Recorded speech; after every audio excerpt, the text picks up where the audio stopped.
and welcome to the Watchman from Jerusalem. You know, when it comes to this city, God is pretty clear.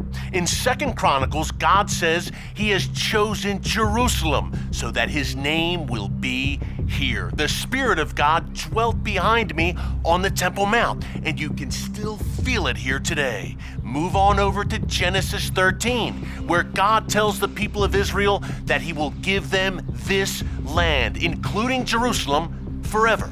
Jesus wept over this city because it is so near and dear to God's heart. When it comes to Jerusalem, the God of Abraham, Isaac, and Jacob is very clear. There are no gray areas. And yet, there is a growing chorus of voices among some world leaders, in particular at the UN, that say Israel is illegally occupying places like the Temple Mount, the Western Wall, and the Jewish quarter of Jerusalem. Folks, this is not only biblically inaccurate, it's historically inaccurate. Jerusalem has been the capital of Israel and the Jewish people for over 3,000 years. And today, in case you still had any doubts, we're going to prove it. We're heading to the city of David, ancient Jerusalem, where our good friend Zev Orenstein is going to take us through the top 10 archaeological discoveries that prove beyond a shadow of a doubt the Jewish biblical claim to Jerusalem. Now, today is part 1. Next week, we'll bring you part 2. We're going in reverse from number 10 on to number 1. So let's get started right now with the City of David's Director of International Affairs, Zev Orenstein.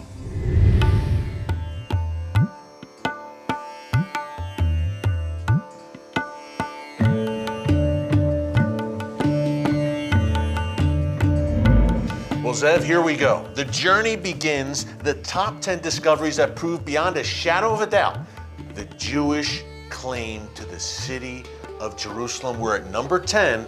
Tell us where we are right now. Right now we're standing inside a 2,000-year-old drainage channel. We're right next to the Temple Mount, to the Western Wall. Above our heads would have been a major thoroughfare dating back some 2,000 years. Inside this drainage channel was discovered one of the most iconic symbols representing the Jewish people today. Archaeologists find here, about 5-6 years ago, an engraving of a menorah, one of the most significant temple vessels used in the service in the temple, mentioned many, many times in the Bible. Yeah, and everyone in America knows the menorah, obviously, Zev, from Hanukkah time and people's windows. That's right. That's right. And this was, again, when you think of symbols like the Jewish star, the Star of David, the menorah is right up there. It's right up there. And the earliest etching ever discovered of a menorah was found where we're standing right now, dating back some 2,000 years. Now, Zev, one of the most fascinating things about this menorah is the person who carved it. Who carved this ancient menorah? So archaeologists believe it or not, that it was actually engraved most likely by a child. This not so artistic child from 2,000 years ago, today this work will be in museums all over the world. Sometimes it just takes a little bit of time. Yes, it does. The oldest engraving of a menorah. Wow, Zev, incredible. And where is it right now? Today it is in the possession of the Israel Antiquities Authority, and from time to time it gets displayed in various museums all around the world. Zev, what a way to start with our top 10 list. And we're fortunate because this is actually a double shot. That's not all. We have the menorah engraving, and obviously the menorah, great significance for the Jewish people then and now. But the Romans and the Roman Empire also had something to say about the menorah. Tell us a bit about that. That's right. It's almost the second part of the story, where we know that in Rome, in the year 82, one of the most famous monuments was built, called the Arch of Titus. Now, Titus would later become emperor, but this was built to commemorate also what he did as the commander of the 10th Roman Legion here in Jerusalem, which was responsible for the sacking of Jerusalem, the burning of the temple on the Temple Mount. And we know that the Romans carried off the temple treasures, the temple vessels with them into Rome.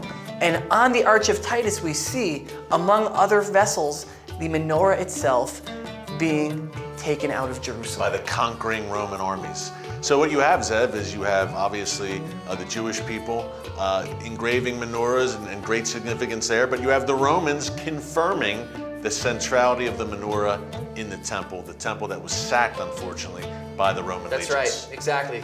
Yeah, what a way to start. Wow, and this is only number 10. We have 9 more to go. Zev, this is exciting. And what a place to start, by the way. We're in the shadow of the Temple Mount, where the temple once stood, in the drainage channel below. Let's head now. Let's go to number 9. Let's keep it going. Let's go.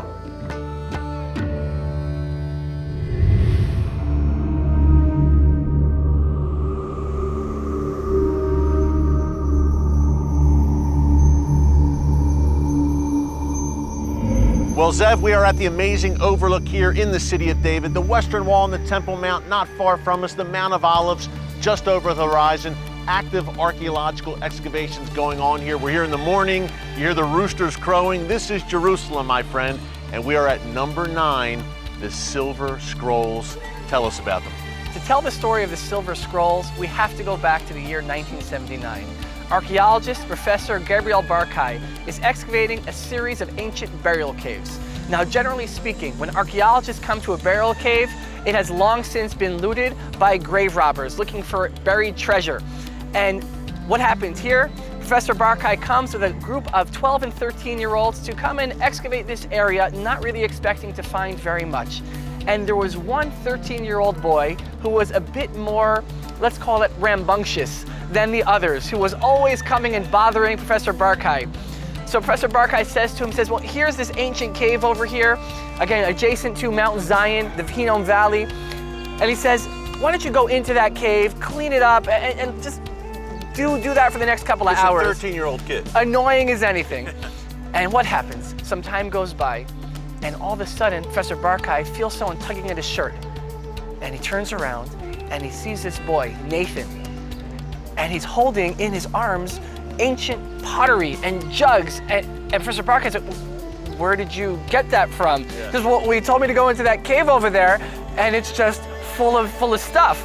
Professor Barkay said, he couldn't believe it.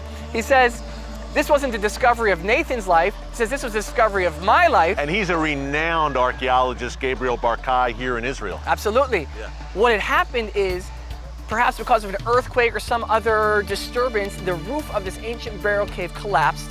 When the graves of this area were looted, the grave robbers looked past this one because they didn't see that there was anything there. They just thought there was nothing to be found until this 13-year-old boy comes along. And what does he discover? Among ancient gold and silver jewelry and pottery and coins, discovers 2 tiny silver scrolls, rolled up tightly like little cigarettes. And they didn't know what they were. They looked like amulets or pendants of some kind. And so they were trying to figure out, how can they open these scrolls dating back some 2,500 years? How can they open the scrolls without destroying them? And they sent them to London and they couldn't do it there. They sent them to Germany, they couldn't do it there. So they came back to the Israel Museum. And it took a period of about 3 years until they figured out a technology that would enable them to open the scrolls. Wow, so these extremely fragile ancient scrolls have 3 years before they could actually open them and see what was inside, and what they found was incredible. What was inside? When they open the scrolls, they find the earliest extra-biblical source for verses straight out of the Bible. We're talking about verses from the book of Numbers, verses 24 through 26, chapter 6. We're talking about the priestly blessing. May God keep thee and watch over thee, right? That we all know so well, found just a few feet away from where we're standing right now, 400 years earlier than the Dead Sea Scrolls. The Aaronic priestly blessings, which was said here in the temple, not far from us. Absolutely amazing. And the scrolls dated back roughly to which time Around the period? time of Jeremiah, 2,500 years ago, first temple, Jerusalem. Zev, this discovery is very special to me. I say that priestly blessing over my children, over my wife. It's amazing. I don't know how it could get better, but let's move on to number 8. Looking forward to it.